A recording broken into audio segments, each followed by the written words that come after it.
हम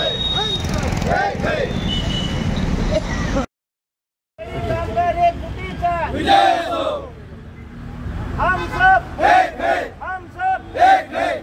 Marathwada labour union जिंदाबाद।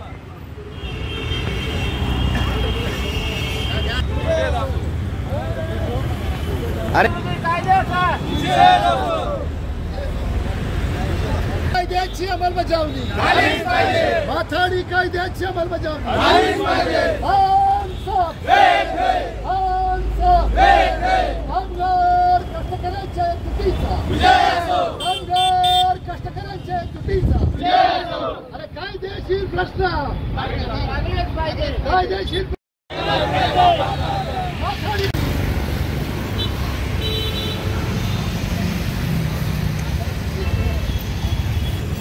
माथाडी कायद्याची खंडखोर अंमलबजावणी काय मागणी सध्या निदर्शने करण्यात एक तर औरंगाबाद जिल्ह्यामध्ये माथाडी कायद्याची अंमलबजावणी झाली पाहिजे याच्यासाठी वारंवार आम्ही माथाडी मंडळाचे अध्यक्ष कामगार आयुक्त स्वतः आहेत ते आणि जिल्हाधिकारी यांच्यावरती वारंवार जाऊन फक्त आश्वासनाच्या पुढे जात नव्हतं। आज आम्ही असं ठरवलं आहे की आजची निदर्शनं हे शेवटची निदर्शनं आहेत। या निदर्शनानंतर जर प्रश्न मार्गी लागले नाहीत तर यांच्याच ऑफिसवर बेमुदत ठिय्या आंदोलन देऊन बसायचं आहे। या प्रश्नासाठी आम्ही राज्य सरकारला निवेदन दिलेलं आहे। शासकीय धान्य गोदामाचे जे सेक्रेटरी आहेत त्यांची मागच्या आठवड्यात बैठक झाली। त्यांनी सांगितलं की आम्ही महिन्याच्या अखेरपर्यंत तुमची बैठक लावतो आणि प्रश्न मार्गी लावतो। आज 30 तारीख आहे, उद्यापर्यंत आम्ही वाट बघू। आजच्या निवेदनामध्ये प्रश्न जर मार्गी लागले नाहीत तर 5 तारखेपासून कामगार आयुक्त आणि जिल्हाधिकारी दोघांच्याही कार्यालयासमोर बेमुदत ठिय्या आंदोलन, बेमुदत साखळी उपोषण करण्याचा निर्धार आम्ही केलेला आहे।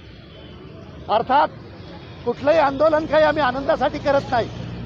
सरकारने जर प्रश्न मार्गी लावले तर आंदोलन करण्याची पाळी येणार नाही। प्रश्न काय आहेत? केलेल्या कामाची मजुरी द्या। शासकीय धान्य गोदामामधल्या कामगारांचे 5 वर्षापासूनचा फरक बाकी आहे। त्याचबरोबर महागाई निर्देशांक दरवर्षी मजुरीमध्ये जोडला पाहिजे ही सरकारची GR आहे, सरकारचा आदेश आहे, त्याची अंमलबजावणी केली जात नाही। त्याचबरोबर जे कंत्राटदार थकबाकीदार असतील किंवा कायद्याचं उल्लंघन करणारे असतील त्यांना कंत्राट देता कामा नये असे आदेश आहेत, त्याची अंमलबजावणी केली जात नाही। कामाच्या ठिकाणी अत्यावश्यक सुविधा, पिण्याचं पाणी असेल, स्वच्छतागृह असेल, विश्रांतीगृह असेल, हे देण्याची जबाबदारी आहे सरकारची। गोदामामध्येच ती पाळली जात नाही। आणि महाराष्ट्रामध्ये जिल्ह्याच्या गोदामाचे प्रमुख हे जिल्हाधिकारी असतात, त्यांच्याही वारंवार लक्षात आणून देऊन देखील हा प्रश्न मार्गी लागत नाही। आणि म्हणून त्याचबरोबर अनेक ठिकाणी वेळेवर नोंदीत केल्या जात नाहीत। जी काही थकबाकी कलेक्टरकडे पाठवली जाते त्याची अंमलबजावणी केली जात नाही। या सगळ्या प्रश्नांच्यासाठी आजची निदर्शनं आज कामगार उपायुक्त कार्यालयावरती आणि तासाभरानं जिल्हाधिकारी कार्यालयावरती करणार। आणि त्यांना आम्ही सांगणार आहोत की हे प्रश्न जर आठवड्याभरामध्ये मार्गी लावले नाहीत तर 5 तारखेपासून बेमुदत ठिय्या आंदोलन करणार आहोत, हा इशारा या निमित्ताने देतो।